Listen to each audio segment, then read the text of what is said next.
Many people might know that the 1995 Mariners saved baseball in Seattle. But what you might not know is who was on the team and the story about how they came together. They would love a base hit into the gap, and they could win it with junior speed to stretch. And the 0-1 pitch on the way to Edgar Martinez. Swung on the line, down the left field line for a base hit. Here comes Joy. Here is Junior to third base. They're going to wave him in. The throw to the plate will be late. The Mariners are going to play for the American League Championship. I don't believe it. It just continues. My, oh my. One thing that's really neat about MLB The Show 20, and I believe previous versions of the game too, is you can create your own players. So I've gone through and created a roster of 1995 Seattle Mariners.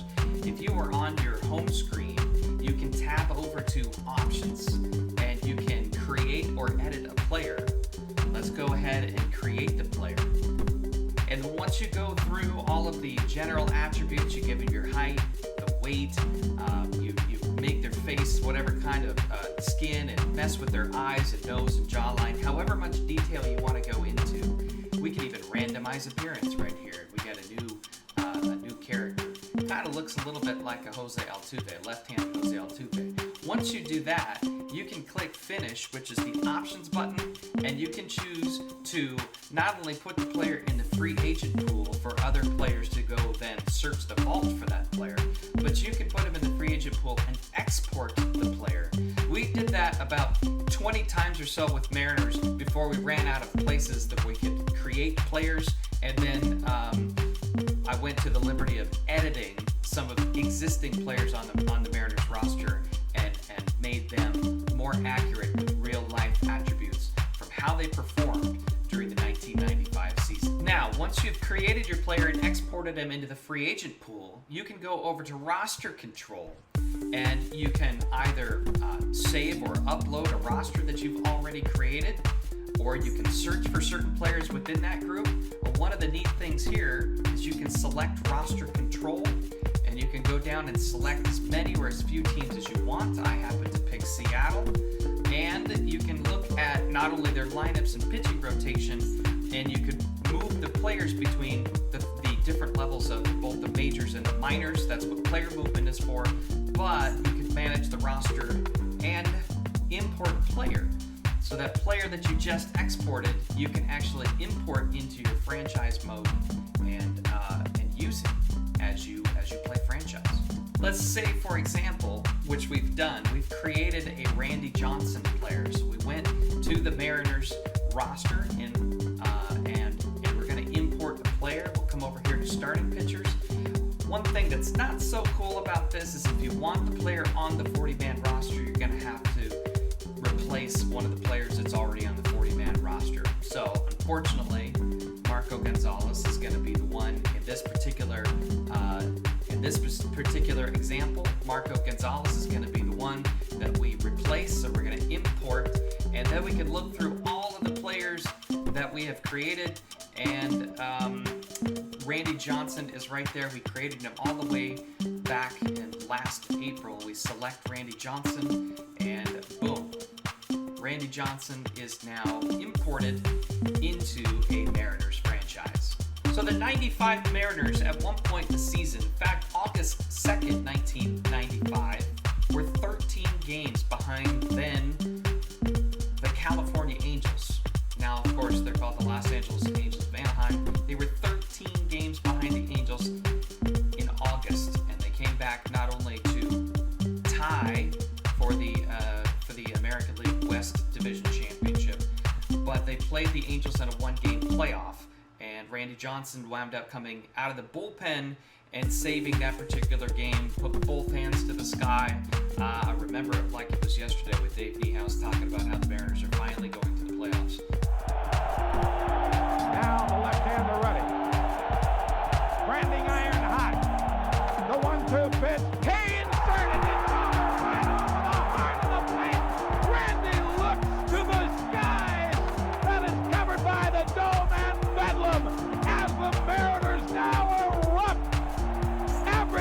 charging Randy Johnson out there, and the fans coming out on the field.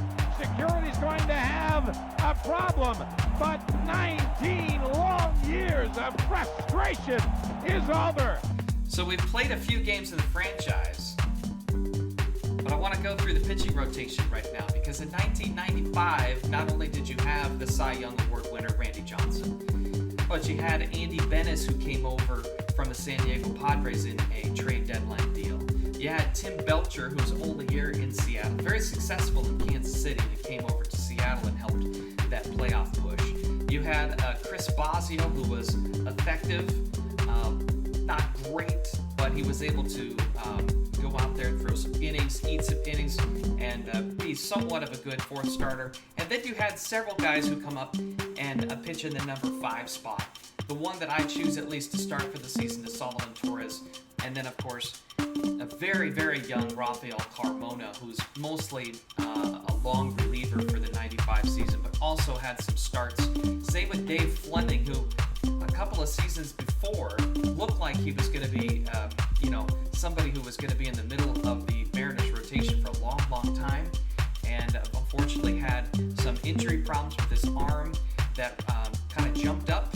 In 95, the Mariners traded him early in the 1995 season, and unfortunately the problems that were discovered in his arm were more or less career-ending at that point. So the Mariners, didn't really get a chance to see Dave Fleming at his full potential. But the bullpen is full of guys like Bill Risley, a hard-throwing young right-hander, Bobby Ayala, and if you're a Mariners fan, I had to put him on this team. He was a big part of this team. Frankly, I felt like whenever he was in the game, he was just throwing gasoline on a fire that was already burning hot. Jeff Nelson was one of the best pitchers out of the bullpen. A 3-time Mariner, also made a big name for himself with the New York Yankees. And then, again, another late season acquisition in a trade with the Cincinnati Reds was Norm Charlton, the sheriff. He came over, he was part of the Nasty Boys group for the Cincinnati Reds, and the sheriff did fantastic things in Seattle and wound up being the closer toward the end of the season, mid-season acquisition. So it was Jeff Nelson, Norm Charlton in the back end of the bullpen. At least during the playoff push, we get the benefit of putting the best players who were there with each other toward the end of that particular season in for a full season. Over on the offensive side, another mid-season trade for Seattle that year was a guy from St. Louis by the name of Vince Coleman. One of the all-time Major League leaders in stolen bases. He played an integral role late in the season, especially September for Seattle at the top of the lineup. Little Joey Cora. If you remember Joey Cora as a 95 Mariners fan, little Joey was a spark plug at the top of the order. And I think most people probably remember him being consoled in the dugout after the Mariners did finally lose in the American League Championship Series. That year was to the Cleveland Indians, and I believe the Atlanta Braves beat Cleveland in the World Series that year. Joey was inconsolable, and guys like Ken Griffey Jr., Jay Buhner, and even a young Alex Rodriguez, who you'll see right up above me here, were really parental type, consoling figures for Joey.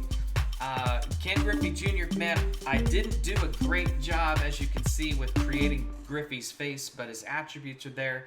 He's only an 87 overall because Griffey missed a lot of time in the middle of the season after the Spider-Man catch that you may have seen on YouTube or remember yourself. He broke his wrist diving into the wall, put both hands and both feet in the middle of the wall when he made a catch, and unfortunately broke his wrist. He missed a significant amount of time. So that also went into play with his durability in this particular season. But his fielding is a 96, and his attributes offensively reflect the fact that he just didn't have a whole lot of opportunity to compile a bunch of stats. Again, in 95, it was right around the tip-top prime years for Griffey, where he was hitting 56 home runs seemingly every single year. Edgar Martinez, though, a humongous part of that particular ball club. Griffey and Edgar and Jay Buhner all had customized, they all had swings already built into the game. But guys like Coleman and Cora, and as you see down in the order, Mike Blowers, they didn't have swings. So I went through and Wilson. As you can see, he's going through a little bit of a cold streak at the moment. We're about 25 games into the franchise. And then we've got Luis Sojo. And again, the one-game playoff against the Angels. Sojo hit the broken bat shot down the first baseline that went down into the corner with the bases loaded late in the game. And he drove in all 3 runs.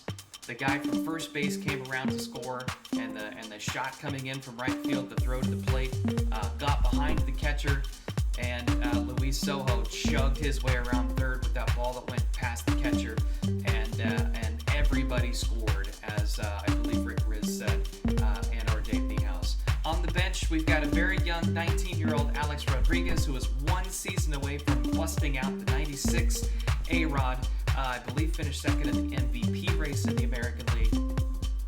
We've got a pinch hitter extraordinaire in Doug Strange. We've also got a role player in Alex Diaz, who filled in mightily when Ken Griffey Jr. was on the disabled list for the middle part of that season. A backup catcher in Chad Kruder, and we've also got a Rich Amaral, who's a very solid defensive replacement with a little bit of speed as well in left field. We only have about 4 weeks left in the game cycle for MLB The Show 20 before MLB 21 drops on the 20th of April. If you pre-order, you can start to play it as early as midnight Eastern on April 16th. And as we sit here on March 19th, I'm going to try to play every 6th game. So we're going to play in order. We're going to pitch in order with our rotation, but we're going to skip all of the starts in between and pitch every 5th time through, if that makes sense. We're going to do it on Hall of Fame. We've got a total of about 27 games to play. I believe we've played 6 so far in the season. We've got about 24, 25 games in. We're simulating.